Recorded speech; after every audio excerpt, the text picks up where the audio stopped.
Welcome. Take a slow breath in and let it ease out. You are here to settle, to drift, to let your mind wander gently into the past. Tonight we will travel far back in time to the place often called the cradle of civilization, ancient Mesopotamia, the land between rivers. A landscape of wide, slow-moving water and fertile floodplains, but also of heat, hardship, and ceaseless labor. This journey is not meant to excite or alarm you. Instead, think of it as a slow walk through memory, a guided passage into another world where life was both unimaginably different and strangely familiar. Our exploration will unfold in 4 parts. First, we will immerse ourselves in the daily life of ordinary people and why surviving even a single day in that world would be almost impossible for us. Then, we will pause with the story of Gilgamesh, the first great tale of humanity, of kingship, and of mortality. Later, we will open the clay tablets of the past, examining the quiet mystery of cuneiform writing and what it meant to record thought in symbols for the first time. And at the end, we will step inside the walls of a Mesopotamian palace, where kings and queens lived lives of ritual and ceremony far removed from the dust of the fields. All of this will come slowly, gently, as you relax. You may follow every word, or you may allow yourself to drift into quiet rest. Either is fine. So now, let us begin our journey. Imagine yourself standing in the flat and endless plains of southern Mesopotamia, thousands of years ago. Now, having lingered among the mud-brick homes and dusty fields of ordinary Mesopotamians, let us turn our thoughts to something far older and grander, the stories they told. Because for all the toiling and worry of daily life, people always sought meaning beyond the furrows of the earth and the pounding heat of the sun, and among the earliest stories ever carved into clay is the Epic of Gilgamesh. You may picture it not as a single book, neatly bound, but as dozens of tablets pressed with wedge-shaped symbols, passed down, copied, and retold across centuries. Imagine yourself reclining in a cool chamber, the light softened by reed mats hung across the windows. A scribe, robed in simple linen, unrolls his basket of clay tablets. He wets the surface, reading aloud in a measured cadence, his voice low and steady. The tale he tells is not one of simple farming or markets, but of kings, gods, and the eternal question of what it means to be human. Gilgamesh, king of Uruk. The epic introduces him as a figure both mighty and flawed, 2/3 divine, 1/3 mortal. The people of his city, though impressed by his strength and power, also felt burdened by his arrogance. To them, he seemed unstoppable, a force of nature, but also a ruler who pressed too heavily upon their shoulders. And so the gods created a companion for him, Enkidu, a man of the wild, shaggy-haired and strong, closer to the animals than to the cultivated city. For a time, Enkidu roamed the steppe, running with gazelles, drinking at watering holes, a living echo of humanity's untamed past. But gradually he was drawn into the human world. Through friendship, through shared struggles, he came to walk beside Gilgamesh, and together they undertook great adventures. The details of these adventures, the slaying of monstrous guardians, the journeys into far-off forests, were, of course, thrilling. Yet what lingers, even now, are not the battles, but the bond. Gilgamesh and Enkidu were as close as brothers, a unity that gave the tale its heart. But as with all things in life, that unity was not destined to last. Enkidu, stricken by a wasting sickness, slowly succumbed. And here the story turns, shifting from triumphs of strength to a meditation on loss. You may imagine Gilgamesh, seated beside his friend, watching as vitality drained away. The mighty king who had conquered so many foes could do nothing against this foe of all mankind. And in Enkidu's passing, Gilgamesh was confronted with a truth he had perhaps long denied, that though part divine, he too was mortal.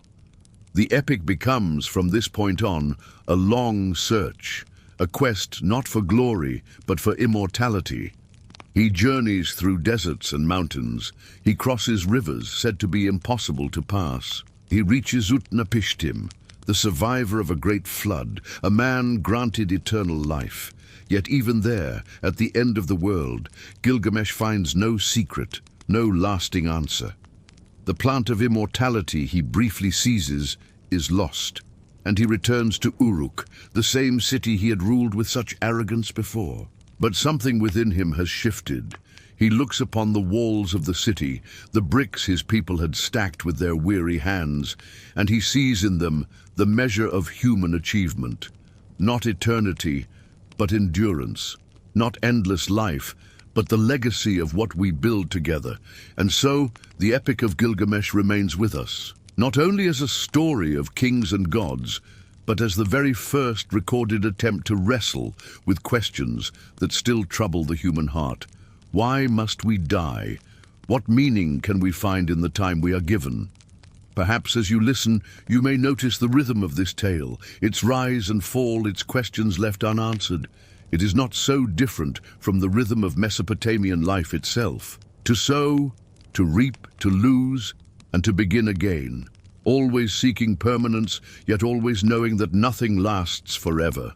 And as the story settles, you might imagine yourself back in that shaded room, the scribe's voice tapering off, the last tablet set aside. Outside, the Tigris flows steadily on, indifferent to kings and their quests, carrying the reflections of sunlight just as it did thousands of years ago. From story, we will move into mystery. Because those tablets, pressed with cuneiform signs, were not only for epic poetry, they were also for contracts, records, rituals, and riddles. Entire libraries of clay, lost, broken, buried, waiting for us to decipher their meaning. We step away now from the soaring rhythm of myth and epic and return to something quieter, but no less astonishing: the little clay tablets themselves. Imagine them scattered across a table, small, rectangular, palm-sized objects, the color of baked earth. Their surfaces are etched with tiny wedge-shaped impressions, arranged in rows as precise as the furrows in a plowed field. This was cuneiform, the world's first true writing system.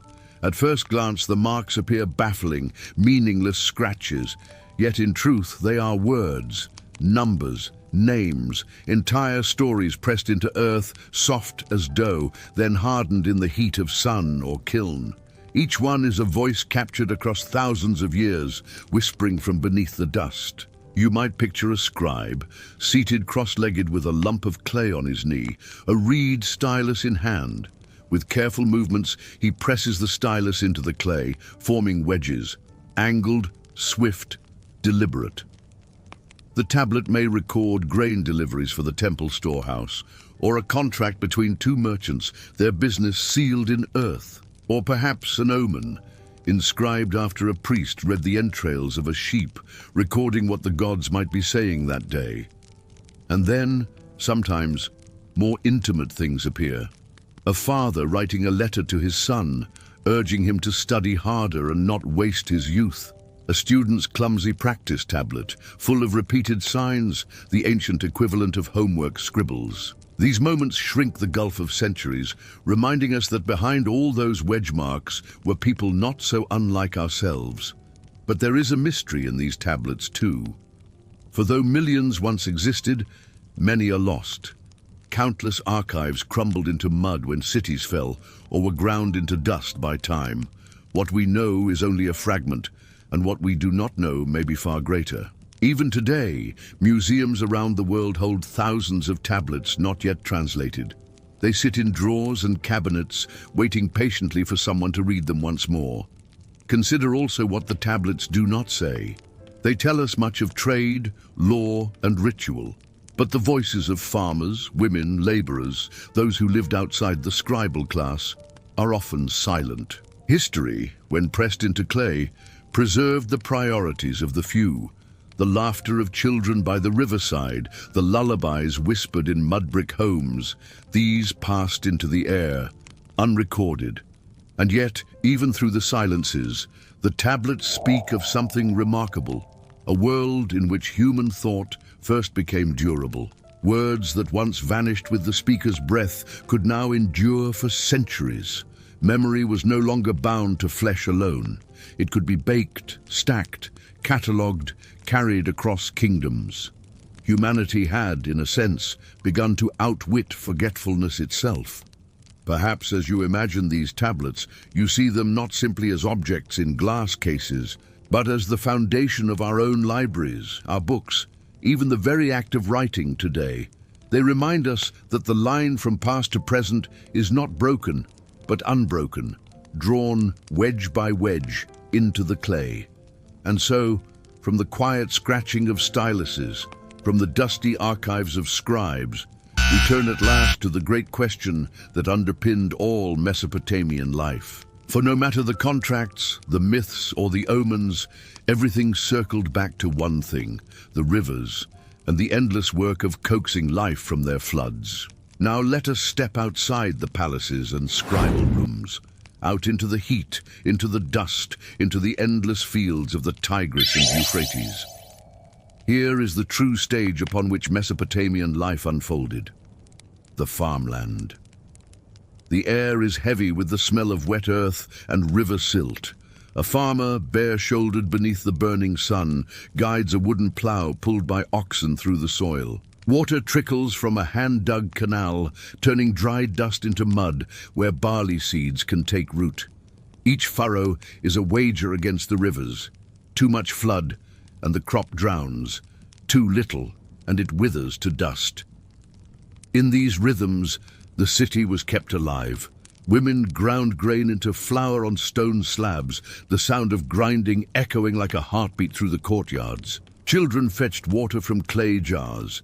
Herdsmen led bleating sheep along dusty tracks, their wool destined for the great weaving rooms of the temples. Craftsmen hammered copper, stitched leather, and shaped reeds into baskets. Priests climbed ziggurat stairs to pour libations to the gods, pleading for balance in flood and harvest. Life was never secure. Famine hovered at the edges of every season. Drought might stretch for months, the canals running low, fields cracking into clay. Or in a single disastrous week, a river in rage could swallow whole villages. Disease crept easily in cramped streets where waste and water mixed. And always, beyond the horizon, rival cities sharpened spears, ready to seize canals and fields by force. Yet within this fragility, there was resilience. At dusk, families gathered in mud-brick homes where oil lamps flickered against plastered walls. Mothers sang lullabies in a tongue older than empires. Neighbors shared bread baked on clay ovens, flat and warm, passed from hand to hand.